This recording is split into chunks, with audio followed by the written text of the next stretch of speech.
Well, hello, here we are. Oh my gosh, I have had so much fun. I'm not.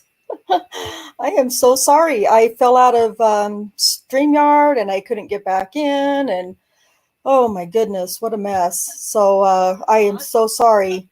I am so sorry. I fell out of. Let me mute my YouTube. Anyway, let me just try to run down and do a quick hello to everybody. First, let me say hello to Alice and Cherie. How are you ladies doing? Fine, thank you. How are you? I'm okay. I know you're fine. Yes, I've had a good day today. We've done the foul play with Uncle Ken, and then I Mm-hmm. was on a live with Linda and Wizard, and that was quite exciting and quite heated and passionate discussion. And Yeah. then tonight with yous ladies, so Yeah.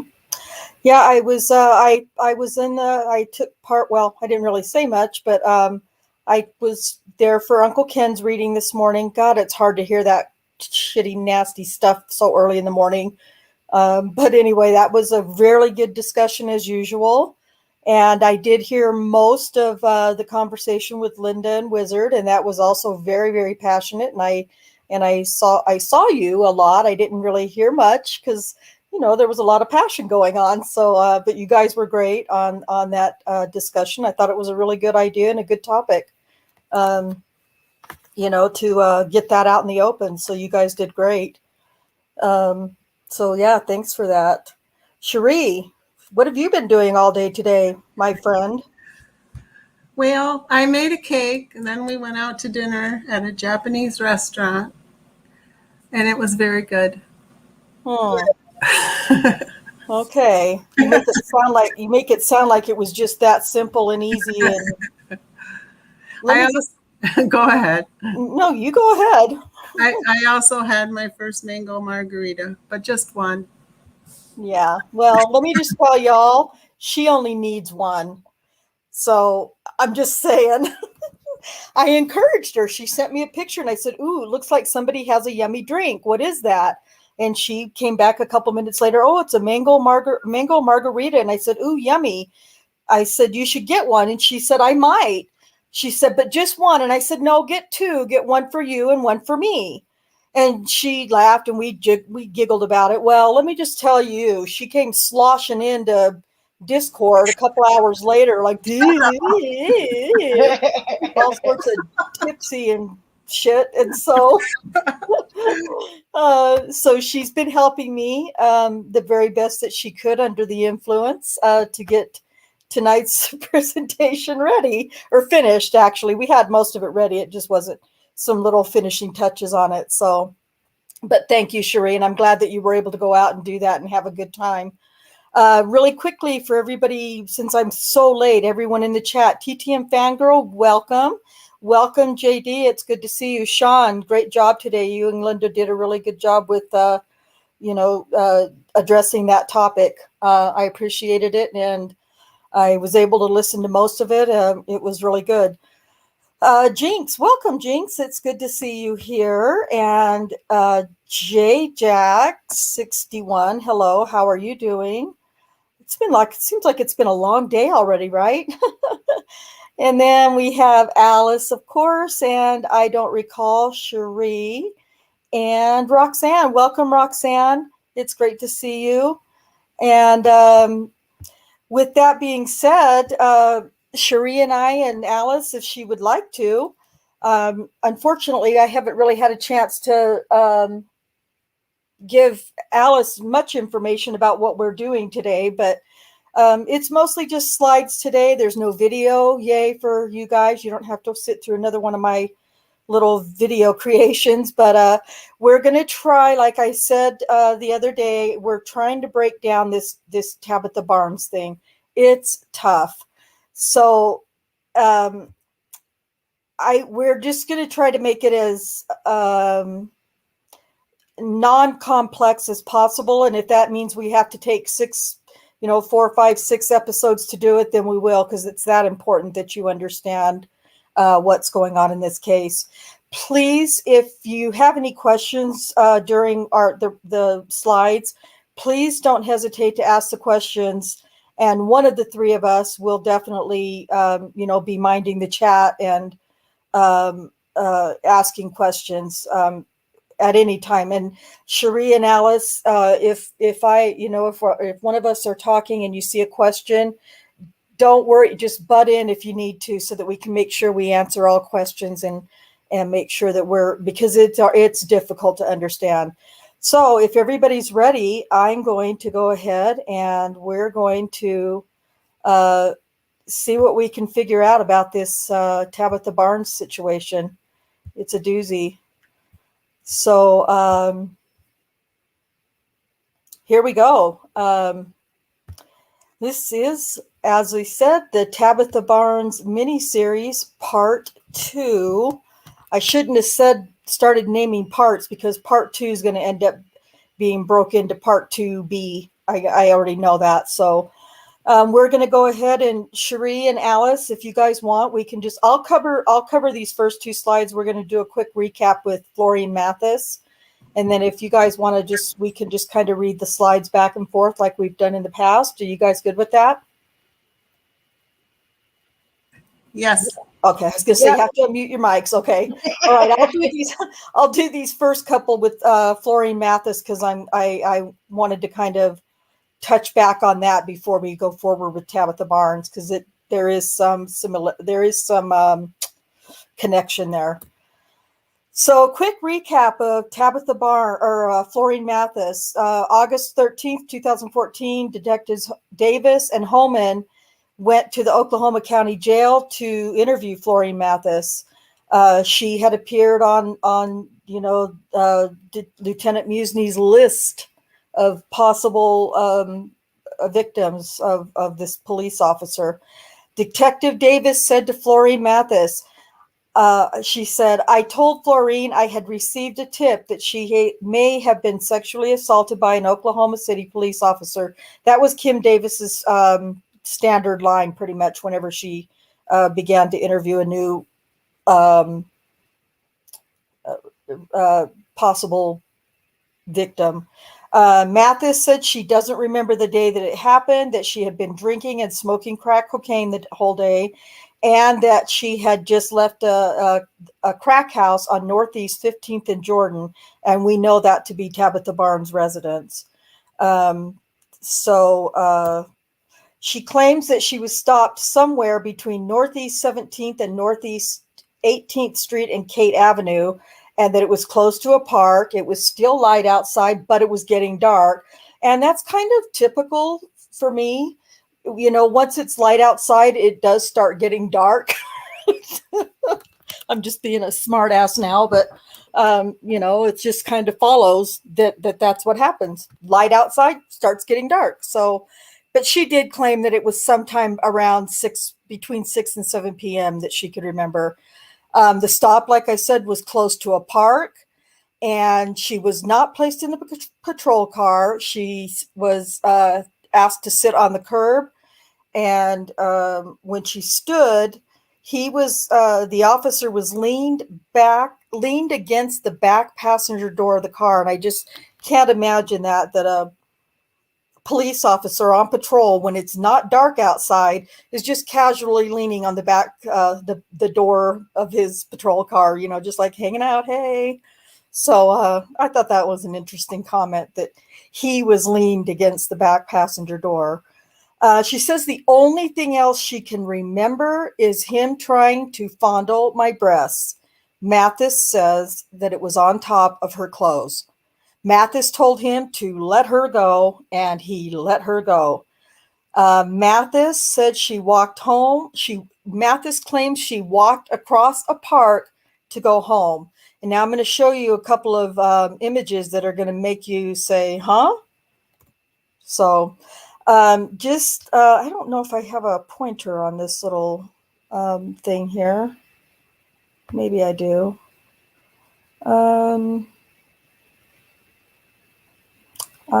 Yes, I do have a laser pointer. Too bad T1's not here. I know how much he loves it.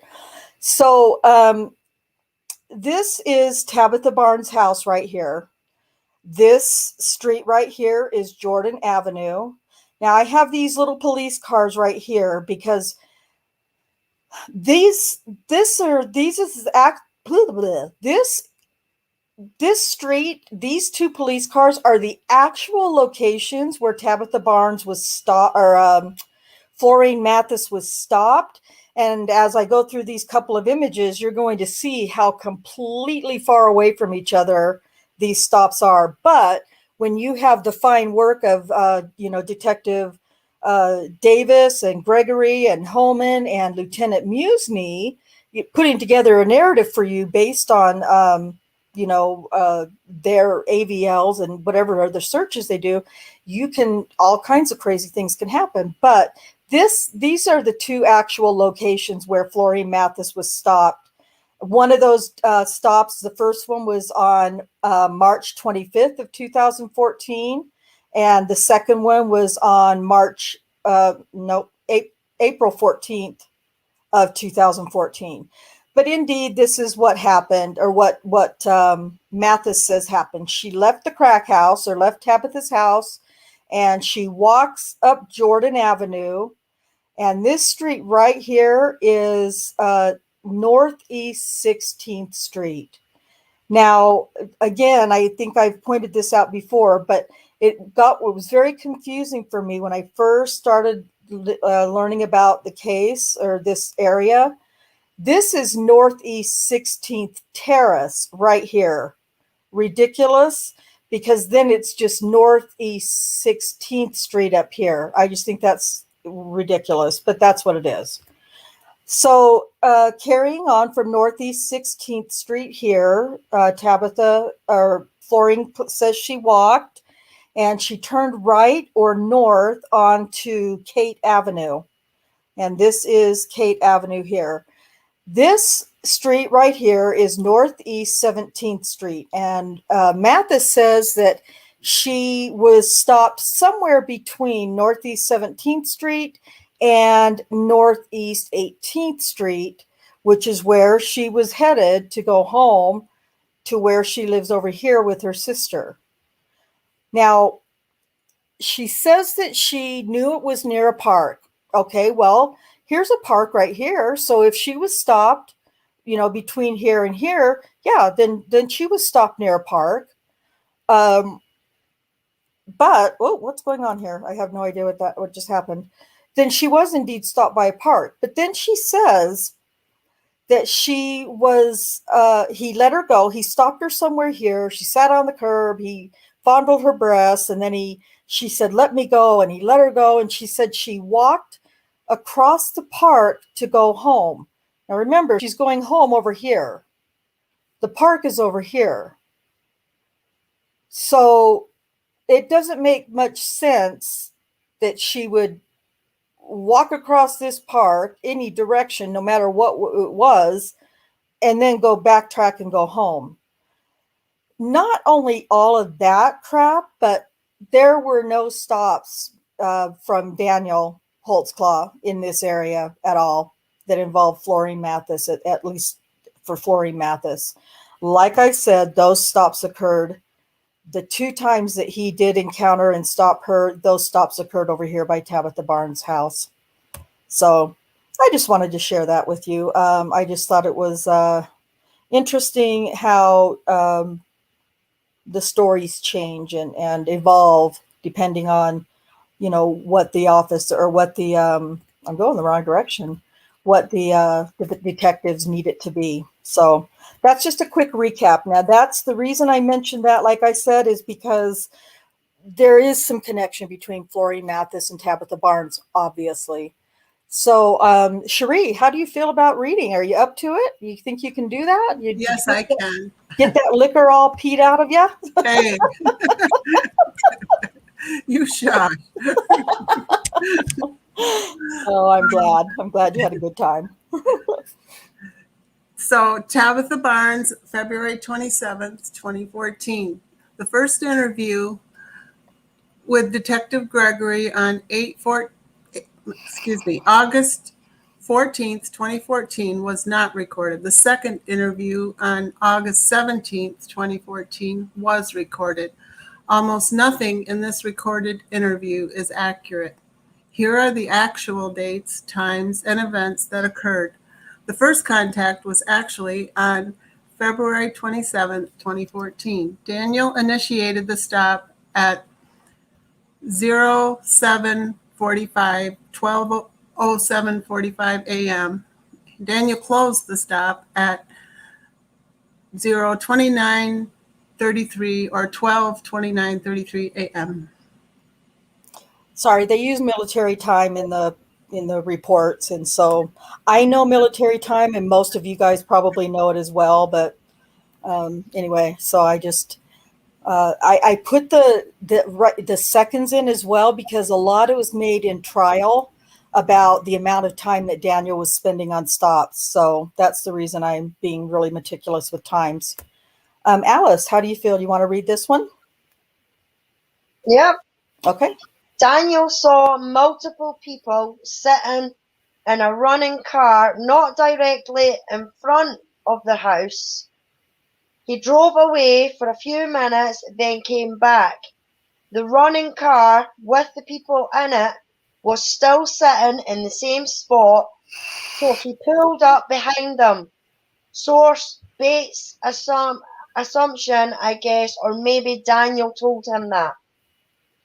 According to the EVL data, Daniel is at 3:30, 15:30 Northeast and 15th in Jordan from 12:06 a.m. to 12:30 a.m. CAD calls shows he was on the call from 7 minutes past midnight until 29 minutes past midnight. AVL shows that there was a second officer on the call, 2C51, Officer Vengus. AVL data shows that Vengus was at the corner of Northeast 15th and Jordan from 12:08 to 12:21, or 13 minutes. Dispatch did not show him at that location, likely because he did not call it in. The activity sheet showed him at Northeast 15th and Jordan from 10:12 to 12:20. Okay, so this is a little map. It's an aerial view, I guess, of from the police report. And this is kind of showing a little bit of a close-up view of where everything was occurring. So I just went through it and I highlighted some things because it was really hard to see. Up here, you can see that there's all these little dots, and I'm not really sure that I understand this. Now, let me just say, this is Tabitha's residence here, obviously, 1530 Northeast 15th and 15th Street. This is the stop sign. This is where the stop sign by her on the corner of her house would be. This is her driveway. And this is Northeast 15th Street here. Jordan Street would be, or Jordan Avenue would be over here somewhere. So Officer Venegas would have been parked on this side of Barnes's house, according to the report, to the AVLs actually, or the CAD calls. Well, not the CAD calls because he didn't call it in, but anyway, he would have been parked over here on this, or probably right around the corner by this stop sign. And there was very little mention of Officer Venegas backing Daniel up on this call. And Venegas wasn't even really properly interviewed in the police report. Detective Gregory called him on the phone and to discuss with him his version of the events from that night. And seriously, what could go wrong with that? Well, first of all, it's Rocky Gregory. Secondly, from what I can recall in the police report, Venegas was on a paternity leave or something, I believe. I believe his wife had had a baby or something had happened. And so he wasn't actually working at this time. But to me, that doesn't warrant a phone interview. I believe there should have been a meeting scheduled or something to do a proper interview, but it wasn't done. It was done over the phone. So when we're hearing that a phone interview was done, we're getting it's very possible we're not getting the truth. Trying not to call people liars and as much as I used to, but what can you do? You can't help it. But what this is showing is the first notification on AVL that records Daniel is that he was going, let's see, that would have been eastbound, traveling this direction would have been east on Northeast 15th Street. And this was where it first picked him up, and he was going 14 knots. And I don't know why, but for whatever reason, they counted the speed not in miles per hour, but in knots. So I tried to figure it out and do the conversions. And from what I understand, 14 knots would be 16.11 miles per hour. So pretty average, really, for a residential street. And then he slows down right here at number 2 to 0. And what we do know, what we have learned, is that when one of the patrol cars is sitting idle for 4 minutes and 59 seconds or more, it will only what's it called? Pick them up, I guess, I don't really know exactly what word to use, but it'll only pick up their, where they're at every 5 minutes. And so if the officer is sitting for 10 or 15 minutes doing a regular routine traffic stop, for every 5 minutes that he's idle, it's showing 0 speed, obviously, and it's not picking him up in any times between that. So at what I've done is down here. So this started at 12:06:58 a.m. in the midnight hour, as I like to call this. And you'll see why in a couple of weeks, or in a couple of more presentations, you'll understand why that's important. Right now, I'm not going to get into it, but at any rate, so at 12:06:58, he heads down this way, and whoops, oh boy. Oh my gosh, what have I done? Okay, sorry. Gosh, my mouse is very touchy, very sensitive. So he gets here, it shows him idle for 5 minutes. And then right here, it shows him at 12:16:59, 5 minutes apart. That's exactly 4 minutes and 59 seconds, I think, when I did the math, that he's sitting idle. Now, it's really interesting because, when we're going to talk a little bit more about, go into a little more depth about this encounter on this night or this morning, it doesn't really jive with what the witnesses are saying, and you'll see why I say that in a little bit. But this is where it shows him basically idle for 5 minutes here. And then another 5 minutes, number 3, he sits for another 5 minutes. And then at 12:30:38, he's over here right in front of Tabitha's house. And he's picking up speed. And this is where he's leaving to, where his stop is complete and he's leaving. And the total amount of that time was 23 minutes and 80 seconds, which is really 24 minutes and 20 seconds or something like that. So at any rate, and when I tell you a little bit more about what happened at this particular stop, if you want to call it that, or encounter, you'll understand why 24 minutes was taken, and why it, even for the circumstances, wasn't really that long of a time as what they try to make it out to be in trial. Would you agree, Cherie? Yes, definitely. Okay. I think actually, didn't Tabitha estimate it to be like 45 minutes or something? Yes, I believe she did say it was quite some time, that she claimed it was a lot, she said it was a lot longer than 24 minutes for sure. So, yeah. But again, like we said, we didn't really get too much information from Venegas, but we'll see what we can get out of that situation in the next slide. Okay, so this is just my own Google Maps of this same stop.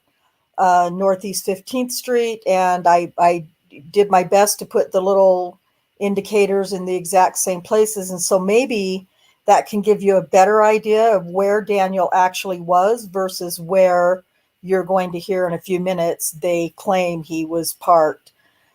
This is where Venegas was parked over here on this side. Daniel was parked probably, well, like I said, it bounces from here and here. So, when we hear a report that he was in the street or in the middle of the street, that's probably fairly likely. I wouldn't say the middle of the street. I think it was more like he was, parked right around in this spot here, from what I can gather. This is just to show you that this is where North Jordan Avenue is. This is Bath Avenue. We don't ever hear about Bath Avenue, but the next street over is Kate, where Mathis was walking to and north. And then, of course, this is just so that you get the idea that Northeast 16th Terrace is the next block over. Any questions about any of that? Everybody good? Okay. Yep, everybody good. Oh, everybody's good. Okay. Cherie.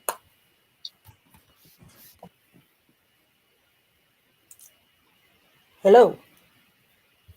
Did you pass out? No, Oh, okay. I was muted. Okay. You be nice. I am being nice. Venegas, It was nice. a little about Officer Ivan Venegas. Venegas has been on calls with Daniel about 10 times. Venegas heard Daniel on the radio saying he was out on a vehicle occupied by more than one person, so Venegas came to back Daniel up. Would Daniel advertise for backup if he had an assault planned, do you think? Venegas recalled there were 2 adults and 2 children in the car. Venegas recalled that they questioned the adults about crack cocaine. He thinks they split the 2 adults up, but didn't recall who had who. Venegas stated at trial that he had Cooper in his car. Daniel had Ms. Barnes in his car. Venegas said he made small talk with one or both women. He didn't really talk much to them.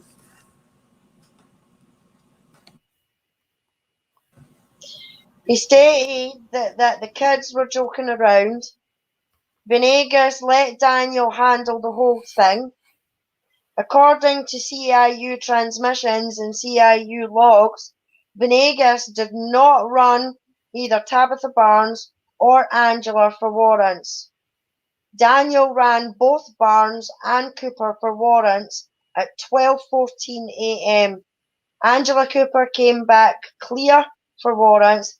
Tabitha Barnes had 3: destruction of property, failure to appear, and possession of marijuana.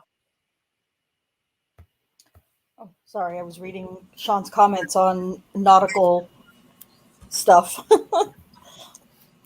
Venegas told the kids to go inside at some point. He recalled a toddler being outside. The only thing I can think of why he recalled a toddler is because if you remember the recording that we listened to with Tabitha a couple of weeks back or whatever it was, she had complained about how her grandbaby had kept her awake that whole night before, and she had taken her Ambien and she was tired, and that baby cries all the time and it's just too much for her.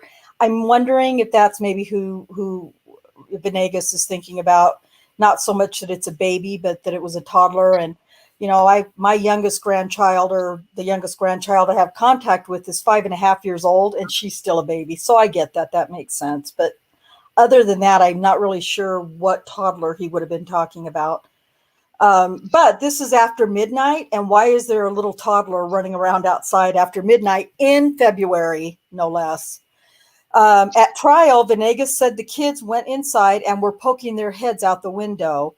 He recalled Daniel talking about taking Tabitha to jail because he was bored, but he decided not to mess with it.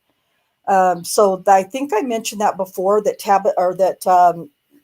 they didn't often take people in for city warrants and things like that, because it was a lot of paperwork, and it would take them, it could take them off the streets when they could be ended up end up getting called out for, a big call or something, and taking them in on city warrants for unpaid fines and tickets was Yeah. kind of it wasn't always very conducive Yeah. to, Well, Casey and Venegas may not have even been on the scene yet when Daniel ran Cooper and Barnes. Well, right. that's true. That could be why he says that he's not sure if he ran them or no, because Daniel could have done that as soon as he pulled them over before he turned up. Yeah.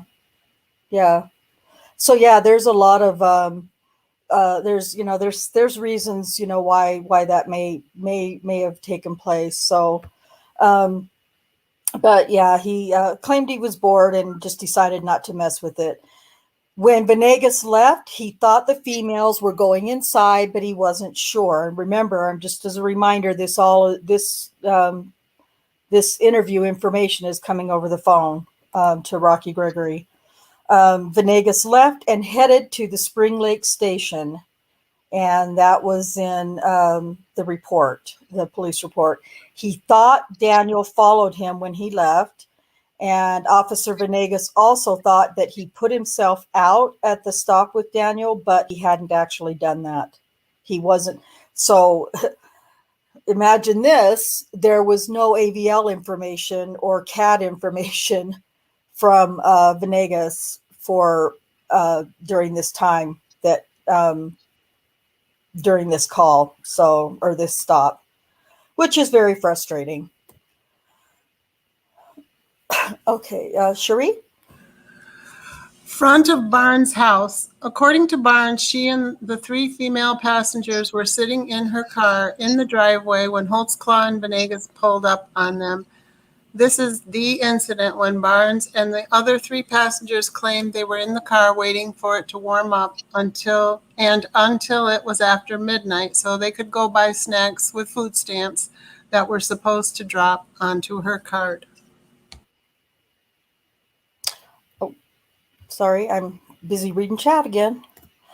Now, here is a problem with the food stamp story. It is a problem. And I actually had to I actually spent a lot of time on this, because then I started having second thoughts about maybe we were all wrong about this whole story, but I'll try to pull it all together and explain it. And I'll try to cover this food stamp bit, Cherie and Alice, so it makes sense, because I might be the only one who understands the way I did it. So Barnes claimed on February 27th in the midnight hour that she and the three other female passengers were waiting until after midnight and sitting in the car as it warmed up, because her food stamps would drop after midnight and they were going to go and buy snacks. So what's the problem?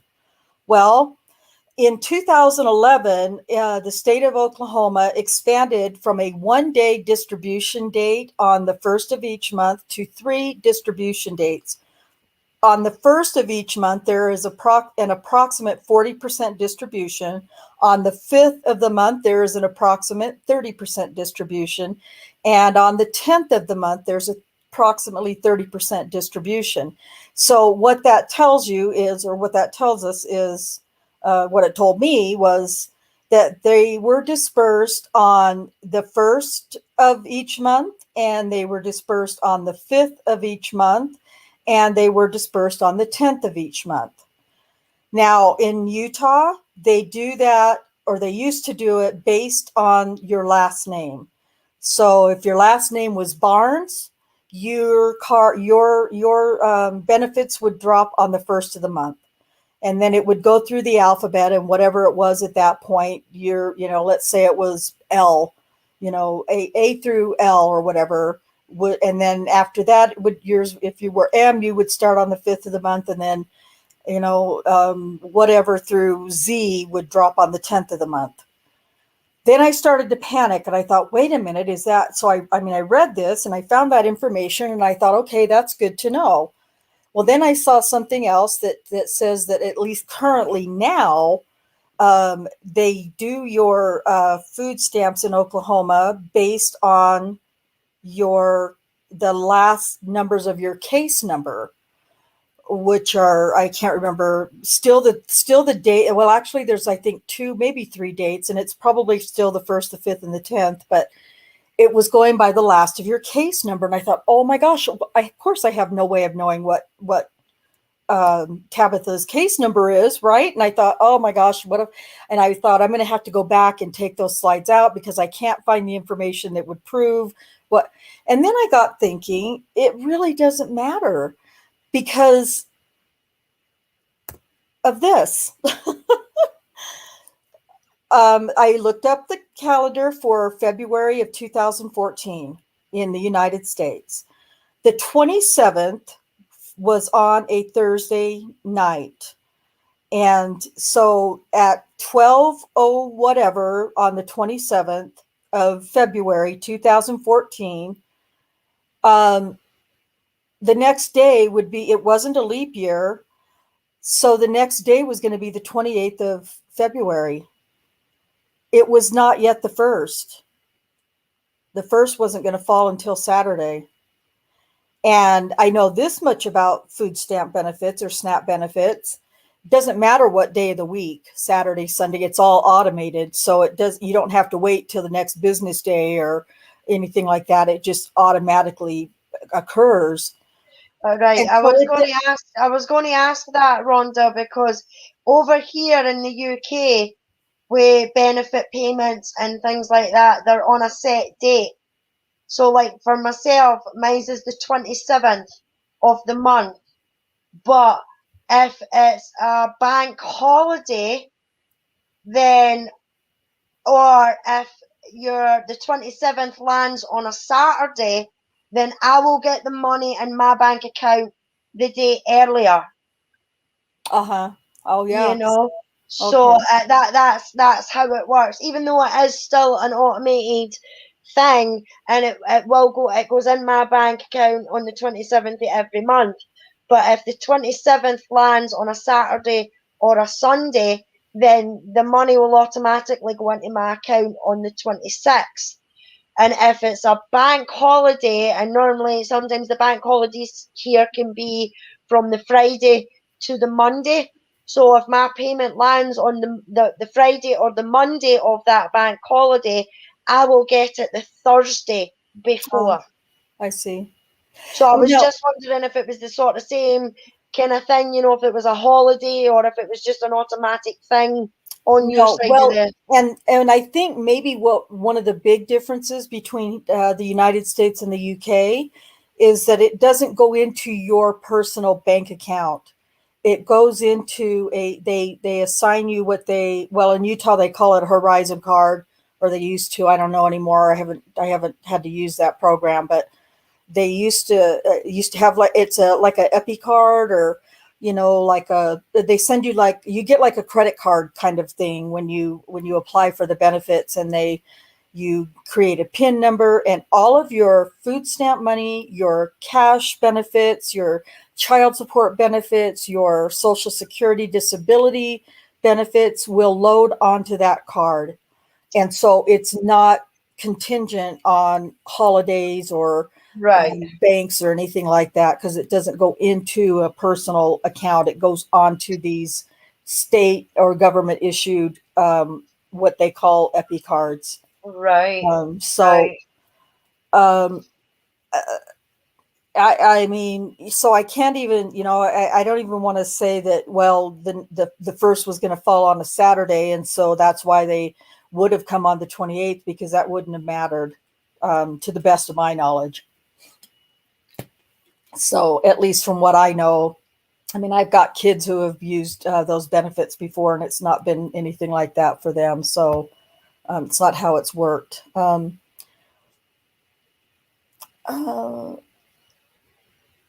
Okay, Cherie's telling me, oh, okay, yes, you're right. There was a VL record on Venegas, but there was no dispatch call because he didn't call it in that he had stopped with Daniel. Yes, that's correct. But that particular, I wasn't even gonna, maybe I can have it ready for some point, but to try to even go through that map and point out all the little goodies for you guys was gonna be a joke. because it's full of all kinds of just dots everywhere, and it's so hard to read them. And I think it intentionally was done that way just to be more confusing, but I could be wrong. So anyway, my panic about, well, maybe it was going to be her food stamp day. It really wasn't, because it didn't matter, if it was going to be on the 1st, that was still the 28th was the next day, not the 1st. So she still wasn't going to get those food stamps the next day. So waiting until that midnight hour was, it was just a lie. I mean, I don't know. She wasn't waiting for food stamps to drop onto that card is all I can really say, because now there's going to come another presentation eventually where we're going to find out that,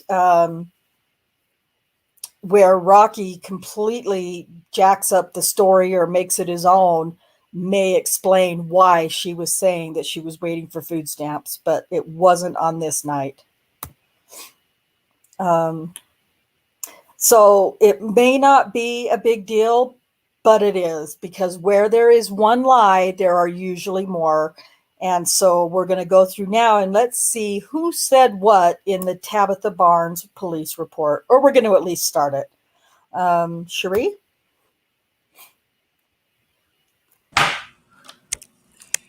I think that's a typo. On August 15th, Yeah. 2014, Detective Rocky Gregory followed a lead in reference to finding a victim of a sexual assault. I came into contact with victim Tabitha Barnes, who advised on 2 separate occasions she was the victim of a sexual crime by the same subject. The first incident was found to be on February 27th, 2014 for sexual battery.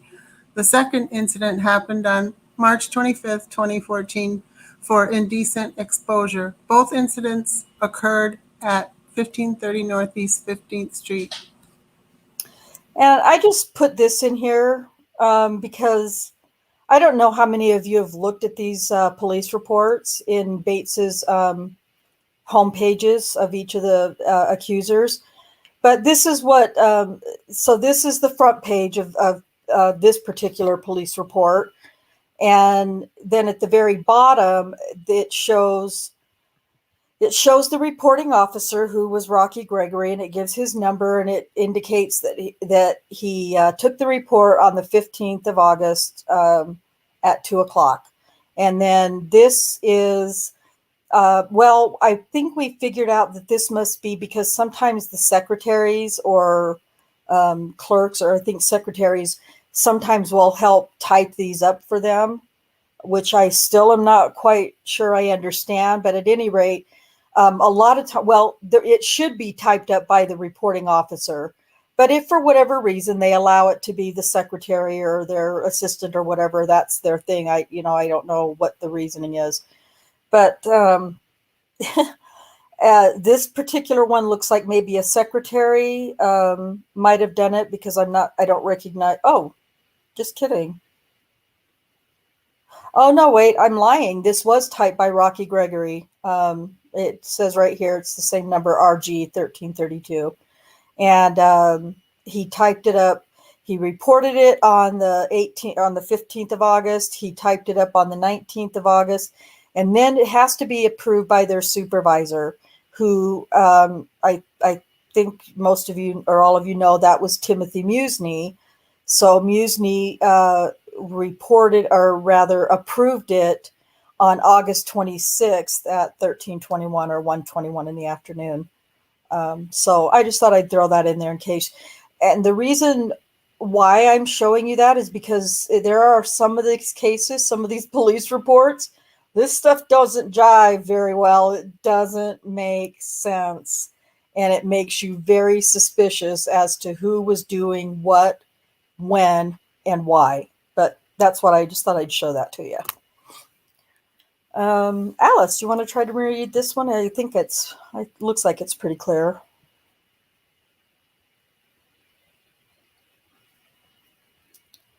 Or I can read it. That's fine. Oh, she's muted. Okay. I'm reading away and I'm Okay. bloody muted. Okay. All right. I'm just, I Oh, didn't good. even notice it wasn't until you said, I think she might be muted. Oh. Tabitha wasn't clear on the time period, but thought it was around March 2014. This was later noted as the 27th of February 2014 in the midnight hour. Tabitha remembered there was snow on the ground and it was after Christmas.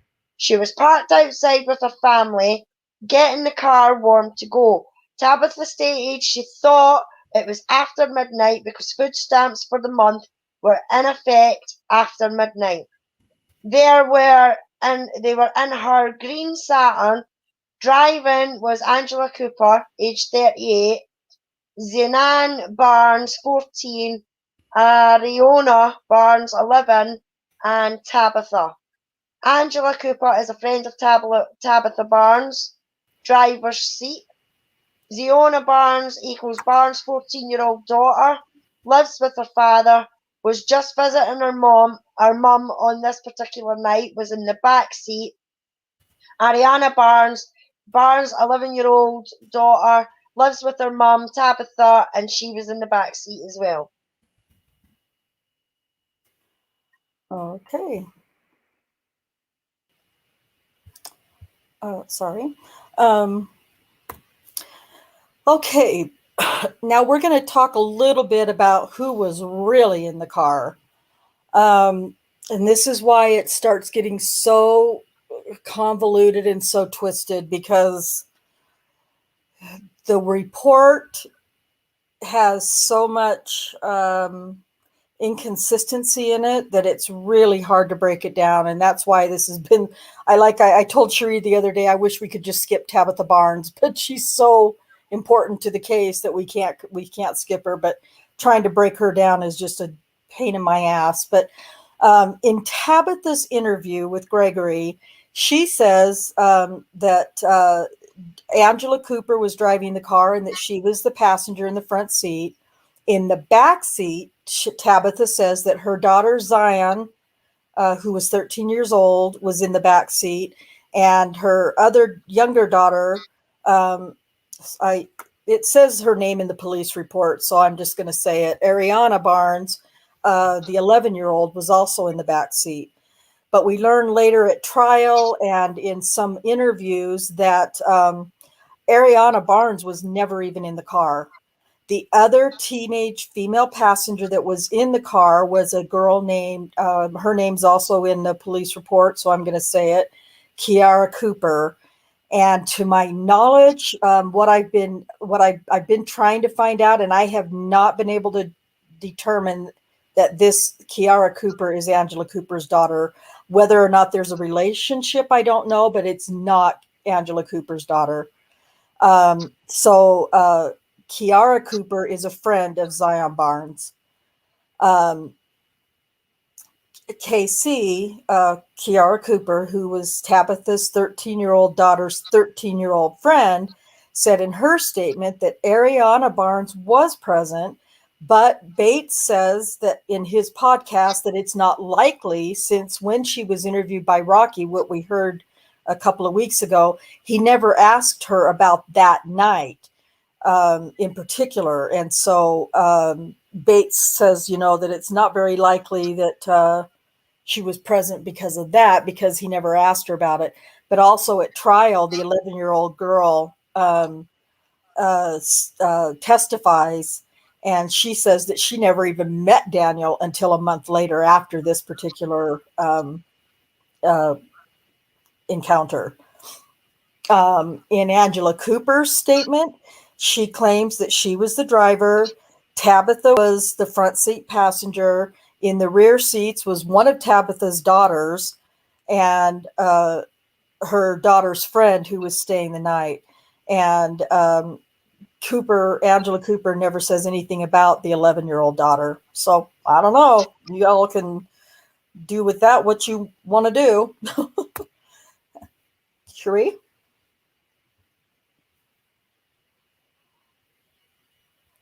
Are you muted? Yep.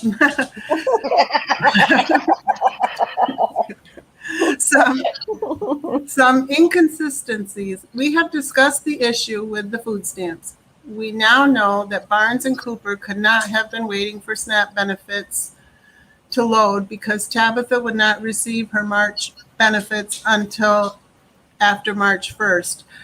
February 2014 was not a leap year, so there were 28 days in February that year. Regardless of what day someone's SNAP benefits normally load, the 28th day of the month was not a day they would reload.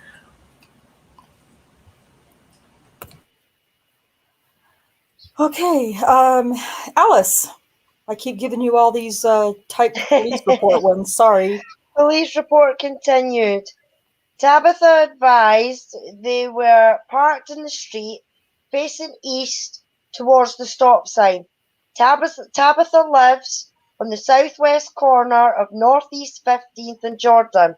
You's just like trying to kerfuffle me with all these bloody daft street names of yours. I tell you. They observed the officer's car go by southbound on Jordan.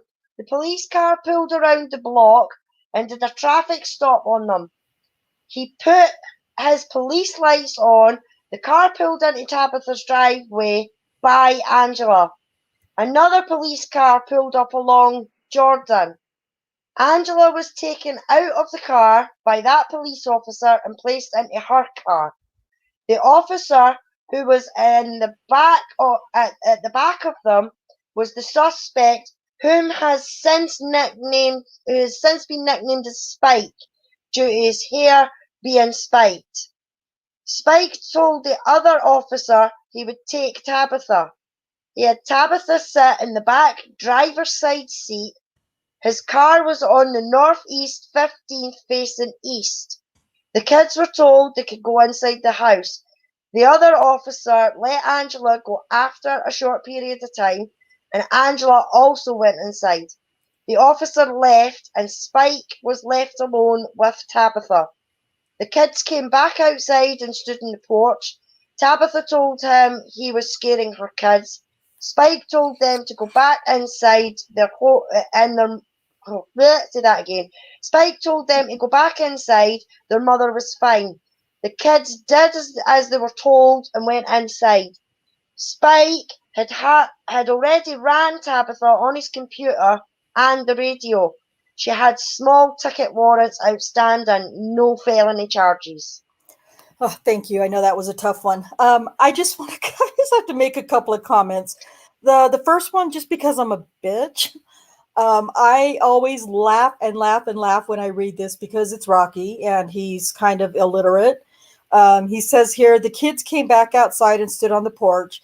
Tabitha told him he was scarring her kids. I can't help myself. And the reason that is one reason that's funny is that somewhere I believe I read part of a transcript or something, or I read it from somewhere that at trial or in preliminary trial, Lieutenant Musney talks about, you know how I showed you back on the one where he has to approve their reports. He claims in some sort of testimony somewhere that he when he approves these things, that the reason he has to, he runs them and he checks them for spelling errors and grammatical errors and things like that. And I'm like, well, you missed that one, you dingleberry. So anyway, You missed more than one. well, yeah, that's not the only one for sure. And so I just laugh at that every time I read it. I laugh until I cry because I think it's funny. He's scarring her kids. And then the other thing I want to point out is that it really pisses me off reading this report because 95% of the time when Rocky Gregory refers to Daniel Holtzclaw in this report, he uses this word spike. And we're going to come across a slide here in a minute or so to find out a little bit more about this whole spike thing, because it really ticks me off. It's very,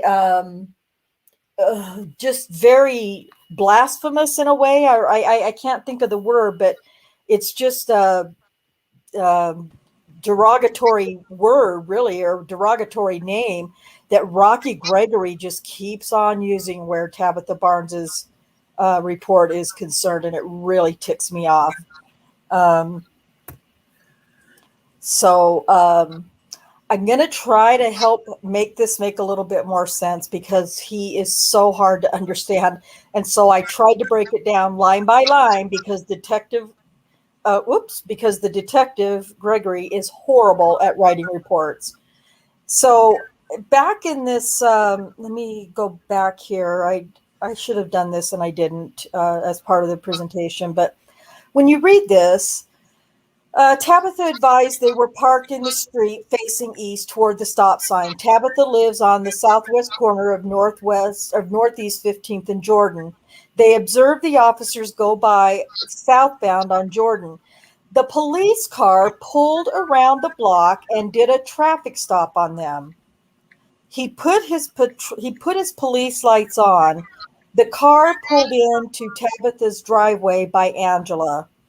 I can't tell you probably, and I'm not exaggerating when I say this, I probably read that one sentence 15 times trying to figure out what the hell that meant. The car pulled into Tabitha's driveway by Angela. Maybe it's just me. I don't know, you guys, but No, no, it's not just you, Rhonda, and I mean it's not just on that bit and all. I mean it's in the next wee bit as well, where they yeah, say another police car pulled up along Jordan. yeah. You know, Angela was taken out of the car by that police officer and placed into her car. The Mm-hmm. officer who was in back of them was the suspect whom she since nicknamed Spike. Now, to me, that doesn't make sense. The No, officer who was in back of them. No, what you try to say is the officer that was behind them, not in the back. So it's the way they're actually writing it as well yes, to yes, how you're actually able to pick it up on how to read it, because to me that just makes no sense. To me that should have says the officer who pulled up behind the suspect. You know what I mean? yeah, So yeah. Yeah, you're right, Catnip. That's very true. In real sense, it could have scarred him for sure. Maybe it did. I do happen to know that some of the children are in a lot of legal trouble right now. Yeah, sorry. Yeah, absolutely.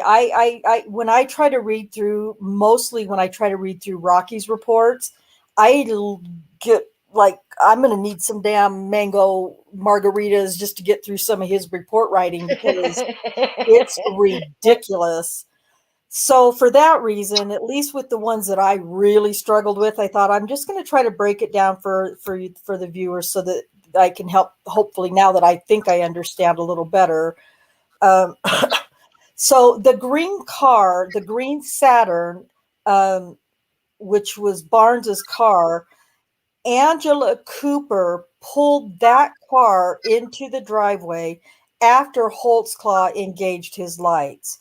So when you go back on that other slide where he says the car pulled into Tabitha's driveway by Angela, well, what that means is Angela pulled Barnes's car into the driveway after Holtzclaw engaged his lights.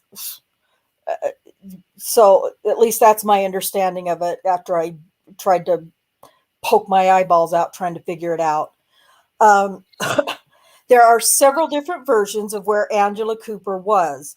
Cooper claims she spoke with Officer Venegas briefly, and she said that she and Barnes were in her, Cooper says the car was hers, were in her car when their names were ran. Barnes claims Angela was taken by Officer Venegas and placed in his squad car while Holtzclaw placed her in the backseat of his squad car, and that's when the names were ran. Barnes never referred to Holtzclaw as Spike. Barnes used the word to describe the style of the officer's hair who had assaulted her. She said it was spiked up in the front a little bit. When Gregory asked her what color was his hair, She said she thought it was light brown and that it was spiked up in the front a little bit. That's the only time Tabitha Barnes ever said spike in her narration of the report. Detective Rocky Gregory is the one who claims that Barnes called Holtzclaw spike, and which eventually she did. She used the word very in some parts of the transcripts that I've read, very hateful.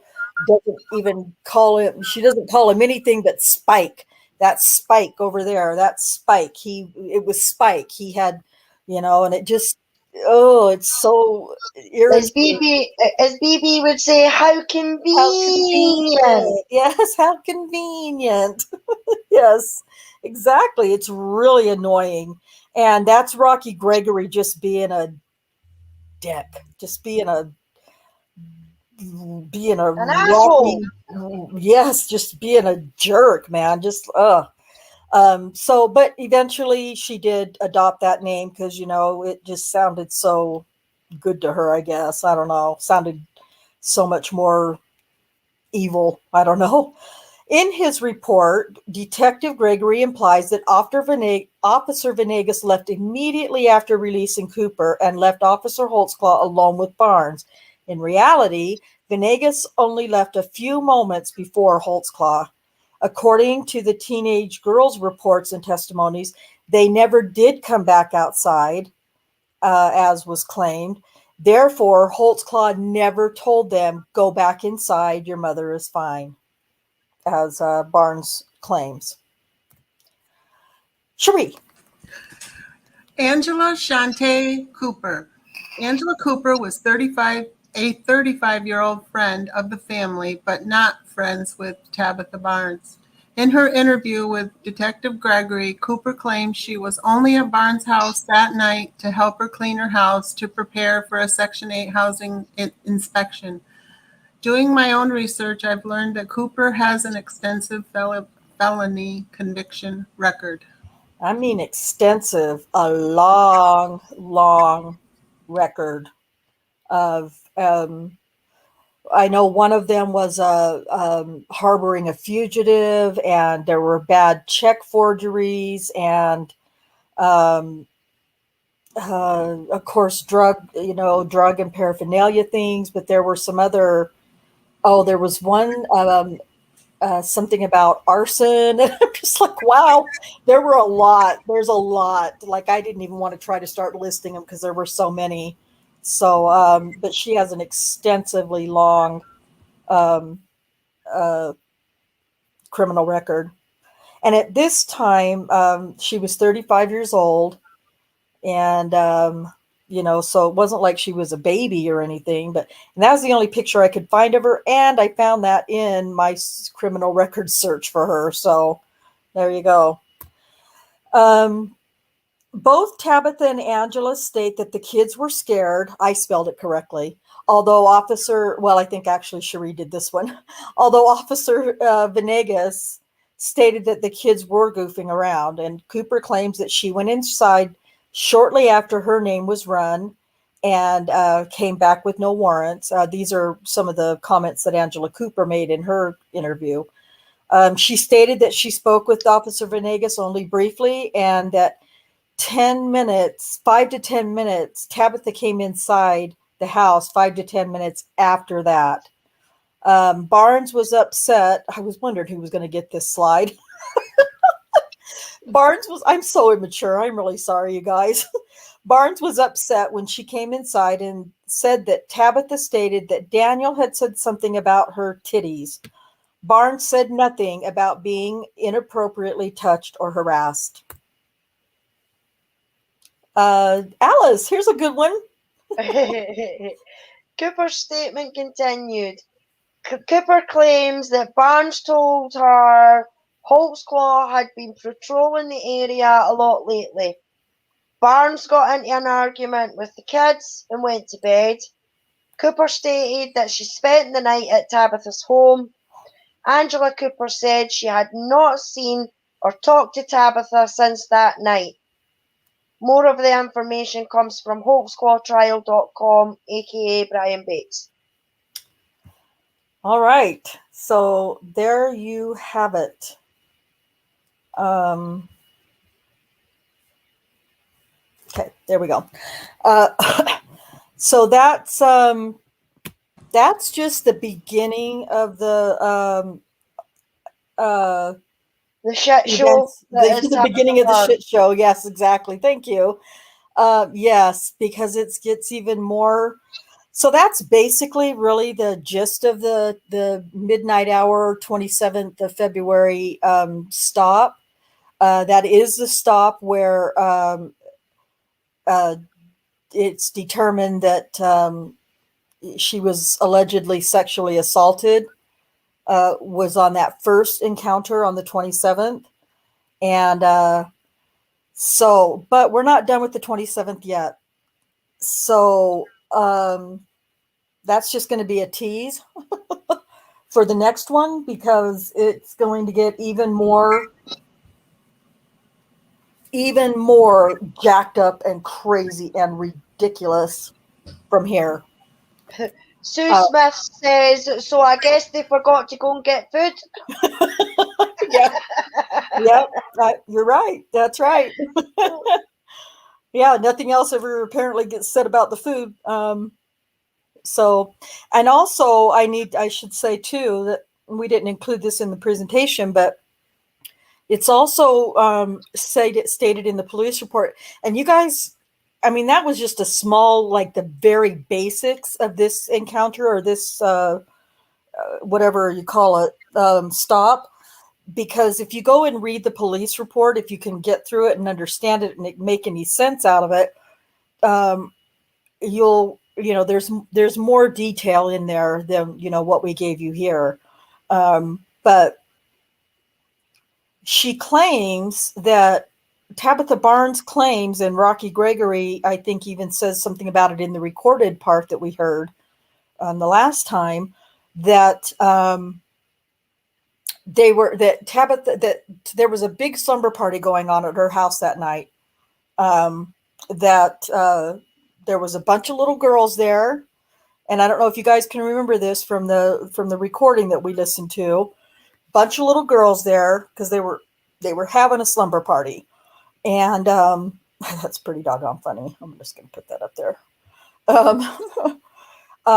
And first of all, let me just say, and I think I've said it before, but let me just remind you guys, this house was tiny, tiny, tiny, tiny. It was a 2-bedroom house, and Tabitha lived in it. 2 of her kids, Ariana and the little boy, also, his name's also in the police report. His name's Marcus. He also lived there. He wasn't 11 at the time, I think. Do you remember how old he was, Cherie or Alice? Like 8? I think he was 7. Or 7. Yeah, he was pretty young. Little boy.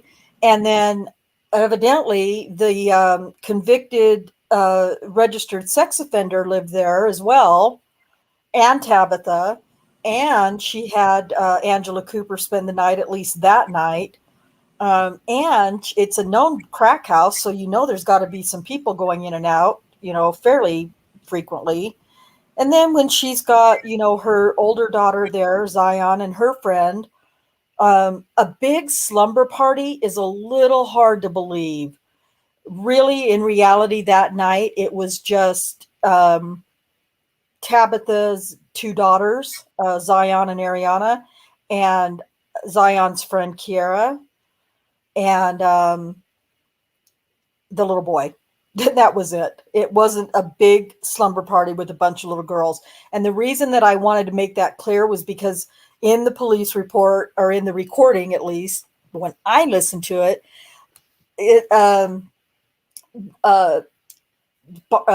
Gregory makes it sound like this horrible thing that, there's this big slumber party going on with all these little girls, and here's this perverted, Oklahoma City police officer outside in the driveway at midnight sexually assaulting women. He just, oh God, he's just so disgusting.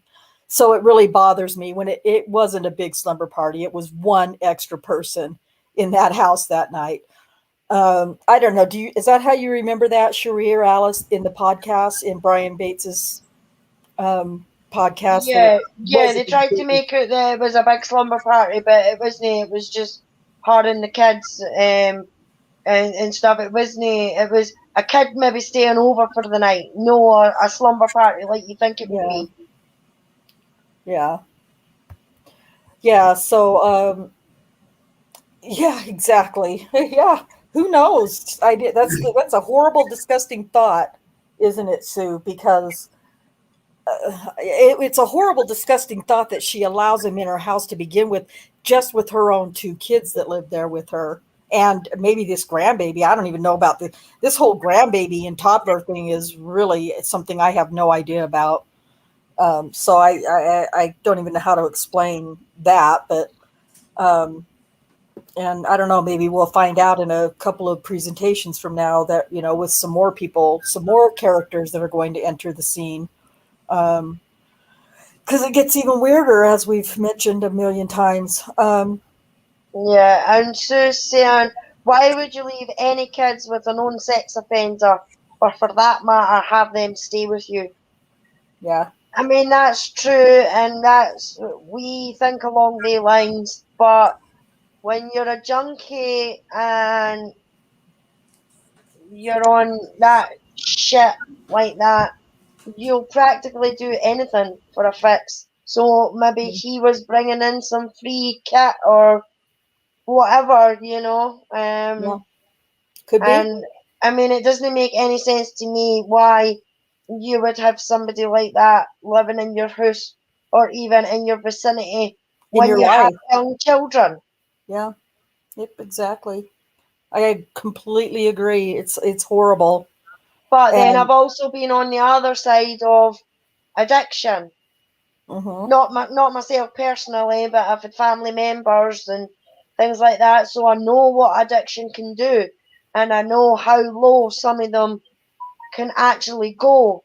yeah, And when they're that bad on it, they're not thinking about where their next kid's meal's coming from or who's going to be living in their house with their kids or anything like that. They're just thinking about their next fix and how yeah, they can get a quick fix and stuff like that. And it's a shame to say that addiction is a horrible, horrible, horrible disease. it is. It It is. is. And that's the reason why I try to be less more forgiving, not in the sense that I forgive you for doing this, but forgiving of these accusers, because they were victims of any number of different crimes, Scenarios. right? Yeah. And so I try to be understanding of that, because I, like you and probably most of the people we know, in one way or another, I have a lot of very close family members who have been addicts. Some of them still are addicts, and some of them have clawed their way out of it. And it's not an easy thing. And so I know that some family members that of mine that are very close have done really ugly things, or dangerous things, or situations that they put their kids in for the drug, all for the drug. And so yeah, it's really, really, it's just a sad thing. And so for that reason, because I'm sure that, if these accusers had their choices, I hope that if somebody could, wave a magic wand over them, they would give it all up in a heartbeat if they could. I just believe that. I have to believe that. Um, but it's just not that easy. And, No, you no. I know, mean, that's it. I mean, there's a lot of addicts out there that have done brilliant and have got their fingers out their backsides and realised that there's more to life than shoving whatever up your nose or up in your ear or whatever. And they do turn their lives around. And they look back on it and they think to themselves, what the bloody hell was I thinking? You right. know? And that is absolutely brilliant that some can do that and some realise that they put their kids through whatever. But then there's ones that don't, and they're constantly in rehab, and they're constantly doing that. And there's if they're not prepared to help themselves, then it's hard for anybody else to help them. Right. It's impossible. I've done it. I spent many, many years as a codependent, um, mentally unhealthy codependent person, trying to help people who I just thought I had all the right words and all of the right ways and all the right things to help, addicts of just about anything, really, alcohol, drugs, Yeah, yeah, just any number of things, really. And, it took counseling. It took therapy for me to realize that I couldn't help these people. And I learned a lot from it. But yeah. I still, had exactly. I mean, I had a cousin when I stayed in Glasgow. I had a cousin that stayed next door to me, him and his wife, and they got addicted to cocaine, and then they went from cocaine to heroin. And the amount of times that the two of them both came to me and said, "Oh, I wish I wasn't doing this anymore, and I wish I could give up," and things like that. And the amount of times that they tried and they went to rehab and everything like that, but then maybe life wasn't going their sort of way and having difficulties with money and things like that, they turned to the easy way out, or what they thought was the easy way out, and they just went back onto the addiction again. And there's only so far and so much you can do as a person yourself to help them. You know, yeah. they've got to want to be able to help themselves and really want to help themselves before they can dig themselves out of that situation. I think sometimes, and some people have got the willpower in that to do it, and some people haven't. Right. Yeah. Yeah. Just it really is very individual for sure. Kat, I agree with you. Absolutely, the size of the house isn't the problem. But I was very fortunate. I grew up in a fairly nice size home, really, and um, but I've lived since I've been an adult and had children, and I've been in some really bad situations where we've been in very tiny places where it it made things very difficult for everybody in the household because there were so many of us trying to survive in a small location. And so, but you're right. It really doesn't matter if it's one room. I mean, there's lots and lots and lots of countless stories out there where people live, have 8 children in a 2-bedroom house. And, and so you're right. It really doesn't matter the size of the house. But what's going on in the house does matter. And especially if your house is that small, and if you're a kid who's maybe trying to get away from some of the whatever might be going on in the house and there's nowhere to go in the house, where do you go? What do you do? Well, then the older you get, you start hitting the streets. Possibly, I'm not saying everybody, but that's a thing, where God, Yeah, I can't stand to be in my house. I got to get out of here. And then before they know it, they're in trouble in one way or another yeah, in a lot of cases. And Sean, I definitely want to address your comment too. Drug addiction strips every vestige of human dignity for a person, not just the addict, but the addict's family, friends, and lots of people. And yes, amen.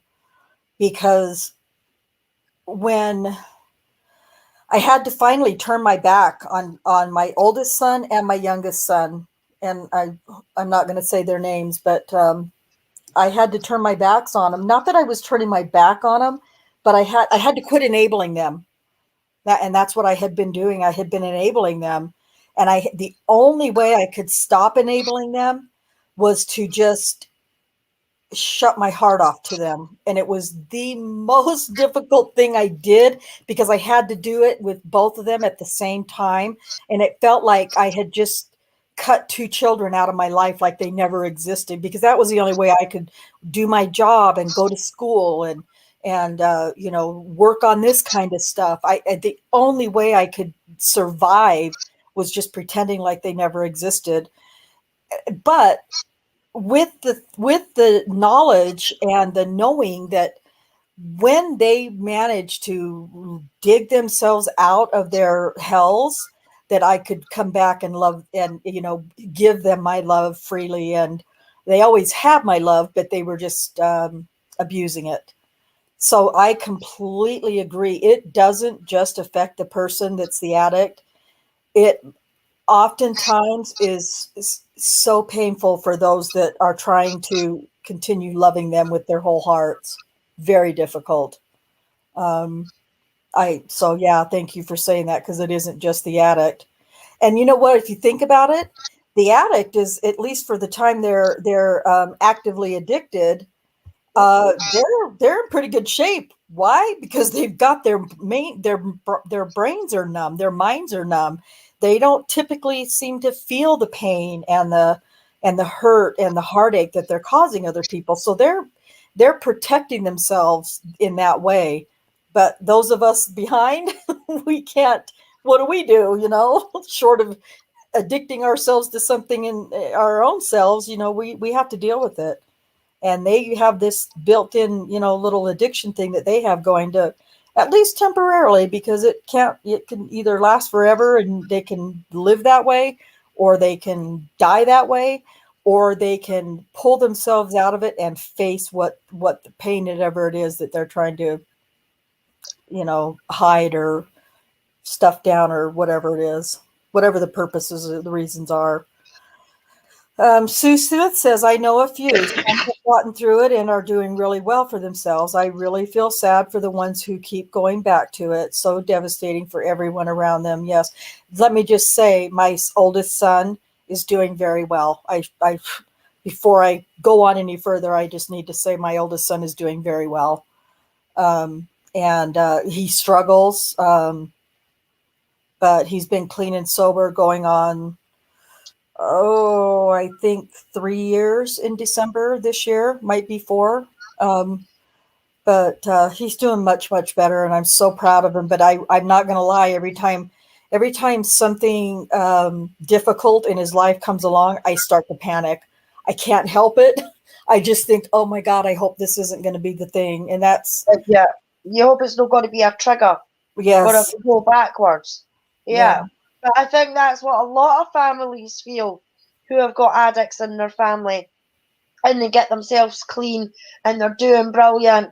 And then 5 years or 10 years down the line, something really bad or serious, or they'll lose their job, or whatever, that could actually knock them off the rails. mm-hmm, Everybody, every family member is going to worry about that type of thing, you know. But when they actually do get past that and they don't go back into their old ways and everything like that, the feeling of that is, wow, you've proved everybody wrong, because that would be probably gone through their minds in that as well, right, and they're maybe more determined to prove everybody wrong. So that's why they do make it past that hurdle, which I think is absolutely brilliant. I mean, I'll applaud anybody who has hit rock bottom like that and can drag themselves out of the gutter and get themselves back into some sort of normality and everything like that they can, because it takes a lot for them to do that in the first place. right. Yeah. Well, and I'm glad that you said that, because I don't know why I turned this into a drug therapy session, but oh well, it is what it is. um, People can leave if they don't want to listen to it or participate or whatever. I apologize. But one of the things, my son had been clean and sober for about, I want to say 7 years, 6 or 7 years, was married again, had, and before him and his second wife got married, she had gotten pregnant, and they lost their baby. He was, I think that they were 4 days past their due date, and they lost their baby. And I panicked, you guys. I'm not going to lie. I just thought, oh my gosh. And, he didn't he did confess to me at some time later that he did use once. He said once. But the reason I wasn't worried about him using was because he was drinking. Like, he became an alcoholic, so he just changed one addiction for another. Yeah. But it was it was just it's just been one thing after another, and then he just ended up kind of crashing at some point after my brother passed away. He pretty much crashed and burned, and that's when he really got into trouble, and for the first time was in and out of jail and stuff like that from drug use or Yeah. drug dealings. But Yeah. like I And I said, mean, he's doing better now. So yeah, but we're not going to apologize because we're talking about this, Rhonda, because right, the whole point that we're it's talking about it is because these women were addicts. right. A Yeah, lot of them were addicts. And we are just showing that even though we are saying these things about these women, that we are human and we do understand, and that right, we can understand that these women were in a difficult lifestyle and had a difficult lifestyle at that point in time. We're only human, and we're showing the human side here, that we're no right, complete bitches, and we're not just saying that these women are lying left, right, and centre. We're just trying to make people see that not everything is in black and white or as media led as what they want to think it is. right. And I think it's So I'm not important. going to apologise to anybody because we are talking about addiction, because Right. this is part of the case, It really and is. part of these accusers' lives. And people have got to understand that, Right, that a lot of these women were having an addict, and that's why the police went after them, in my opinion, right, because none of these women came forward. To me, it would be a different story. I would have a different opinion if all these women came forward of their own accord and said that they were sexually assaulted by a police officer. And as I've said before, and I will say time and time again, yes, I do believe some of these women was the victim of a police officer sexually assaulting them, but that police officer was not Daniel Holtzclaw. exactly. Yes, 100%. I completely agree. And yes, that's why, I get angry about some of their, stuff, but I think I've tried to convey, and I think hopefully I've made people understand that, they were victims. These ladies were all victims of one thing or another at some point, with the exception possibly of Janie Liggins. I will never understand why she did what she did, but, you know, well, I mean, I have my theories, but that's neither here nor there. But these other women were active drug users, most of them, or, you know, just trying to get from one day to the next. And, what is it that they say in AA? Maybe some of them were just doing one day at a time, who knows? But for whatever reasons, they were very vulnerable. And it was the detectives and the investigators and the state of Oklahoma who used that vulnerability and abused these women, in my opinion. So, um, yeah, it's strong. It's just a strong opinion that I have about it, and I hope to convey to others as well. Um, because as Catnet says, let's see here, what is it? Having an understanding and passion for these women is a huge part of looking at this case, and I completely agree. I think all of us on the panel agree with that. And if Yep. you don't, that's fine. If people in the chat don't No, agree, that's fine too. But that's how I believe it. That's how I feel about it.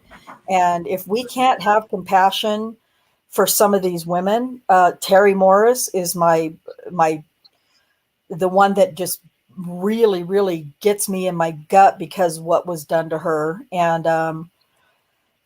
so, I feel bad for some of these women. And most of these women, if not all, or some, or a good amount of these women were mentally ill and did have addictions, and had huge, records, in the system, and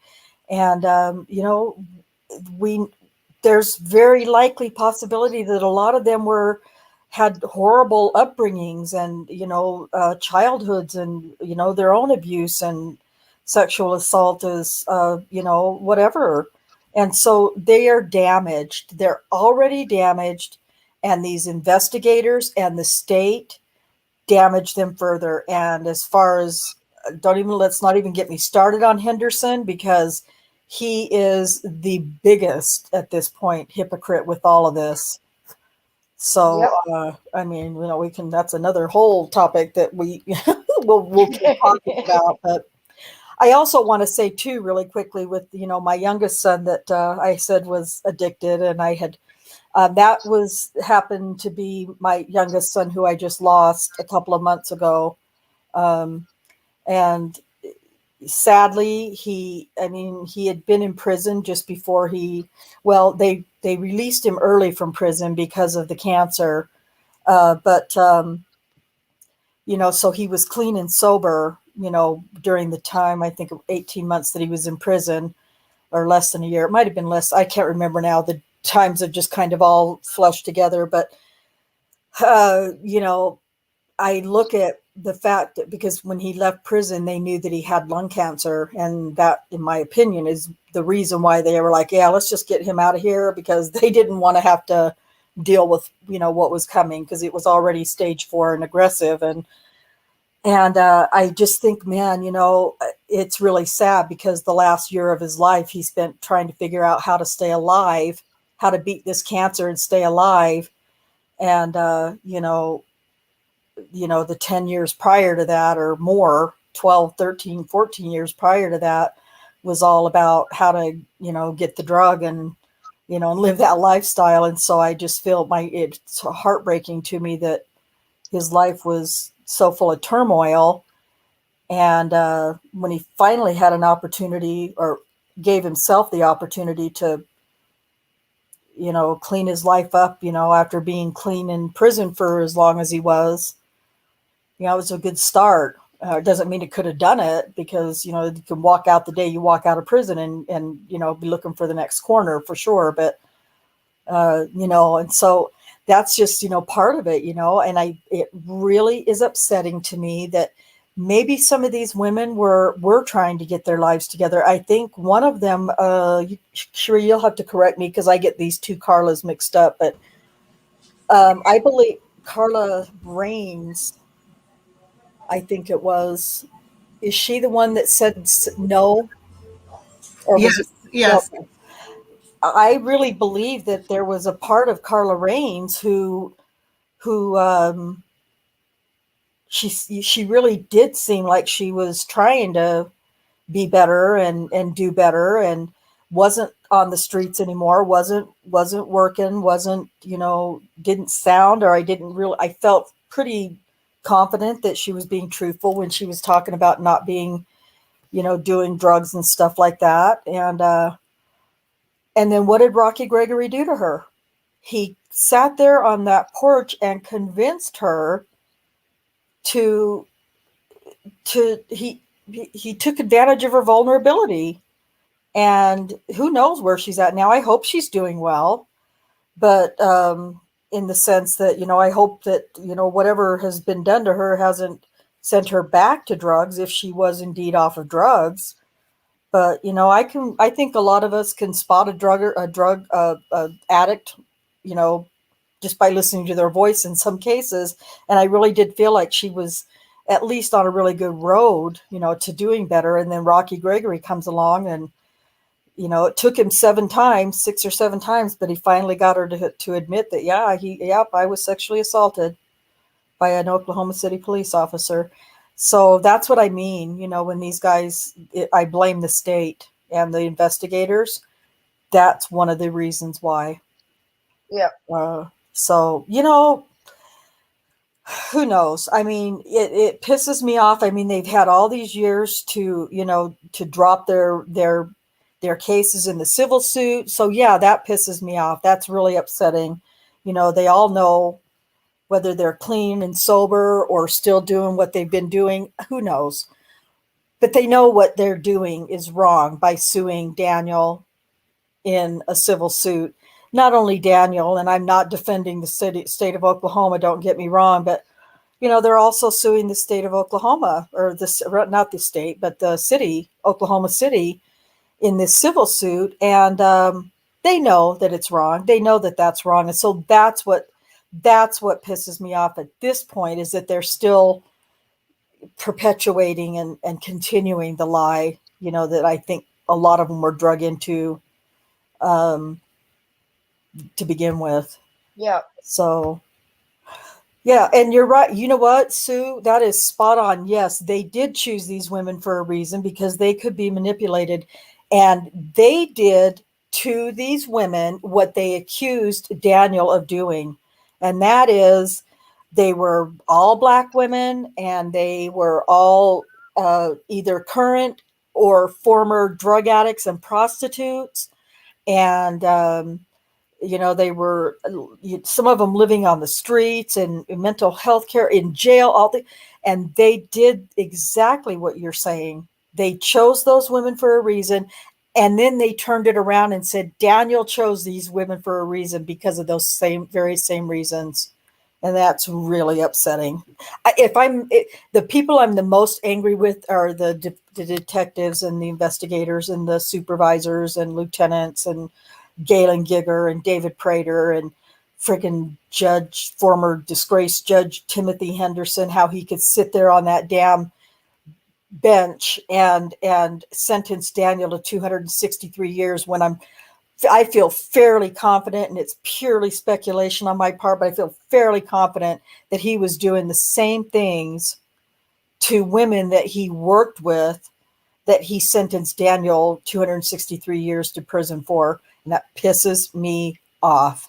Yeah. So. Yep, I agree. But, well, anyway, tirades. Anyway, we managed to keep 10 people here still, so I feel pretty good about that after nearly 2 hours. But I just wanted to say thank you guys. I know, doing this on a Saturday was different for us, but I really want to carry on with it on Tuesday. And as much work as we're having to put into tearing apart the Tabitha Barnes stories, I don't know how much we'll be able to have ready for Tuesday, but we'll be back on Tuesday with part 2B of this story with Tabitha Barnes. And we'll tell you what comes next on the 27th of February, because it ain't over yet. And wait till you hear what happened later that day or that night. Yes, Margarita Saturday. Woohoo! None for Cherie. Cherie gets a sip. That's all she gets. You can't have any more than a sip. I don't know. I'm going to have to watch her when we go to Manitowoc. I'm going to have to meet her how much she gets to drink. Cherie, tell everybody where you're going to be staying in Manitowoc. Abbey Road. She's staying on Abbey Road. It's so cool. Yeah, it is really cool.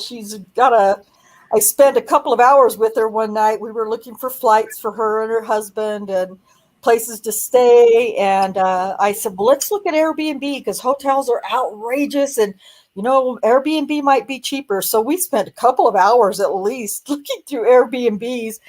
And I was like, oh my gosh, look at this one. And it's called Abbey Road. And it's a guest house, I guess you could say, that is 100%, 98% Beatle themed and board game themed. But it's got a shower with, what would you call it? Not a shadow, but it looks like a phone booth, like Paul McCartney standing in a phone booth. Oh gosh. Get to take a shower in Paul McCartney's phone booth. Yes, it's a really cool house, and so she's gonna stay in that for a few days, and we're just gonna have a blast. But um, so anyway, when we come back on Tuesday with part 2B, we will definitely probably get into what happened later on the 27th. And where I figure out where we decide to stop that will be interesting, or who knows, we could just try to do the whole thing, but it will be pretty involved. So hopefully I will be able to get you all here on Tuesday, and we'll do part 2B of Tabitha Barnes' crazy February 27th story. And you don't want to miss it, because it's going to be pretty funny in a lot of instances if it weren't so sad. Cherie and Alice, do you have anything else to add, or anything else you wanted to comment on or talk about?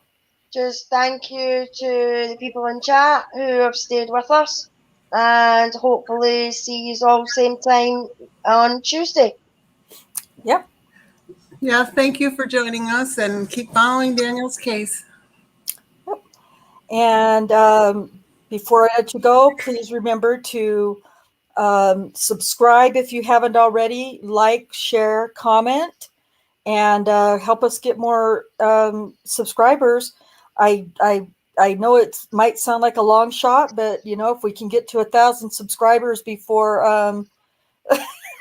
I know, no more liquor for Cherie this week. Not until I am not suggesting any. I'm not suggesting any mango margaritas for Cherie. I need help. Jack says not to get you liquored up on Tuesday, Cherie. It was funny. Come on. I'm kidding. Oh, she's muted, so she can't hear me. She can't laugh. Be nice, you guys. I am being nice. It's fun. All right. Well, we will see you then on Tuesday. And until then, peace out, everybody.